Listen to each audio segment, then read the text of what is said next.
আন্তর্জাতিক অপরাধ ট্রাইব্যুনালে হাজির করা পুলিশের সাবেক ৩ সদস্যকে গ্রেপ্তার দেখিয়ে কারাগারে পাঠানো হয়েছে।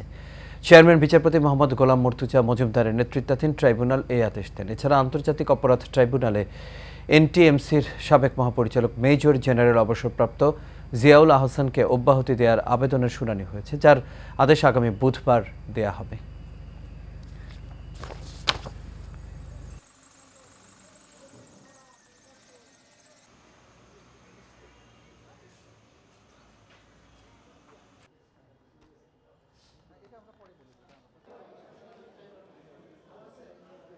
পিটিশন শুনানির আগে আরও ৩ জন আসামির বিরুদ্ধে আদালত গ্রেপ্তারি পরোয়ানা জারি করেছেন। 2 জনের ব্যাপারে নতুন গ্রেপ্তারি পরোয়ানা আর 1 জনের বিরুদ্ধে আগে গ্রেপ্তারি পরোয়ানা ইস্যু হয়েছিল, তাকে আজকে গ্রেপ্তার করে হাজির করা হলে তাকে কারাগারে প্রেরণ করা হয়।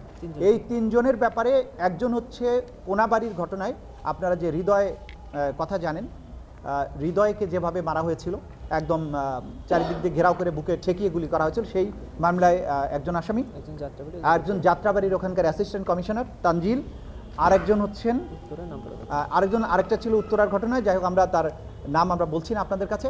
এই 3 জনকে কারাগারে পাঠানোর আদেশ দেওয়া হয়েছে।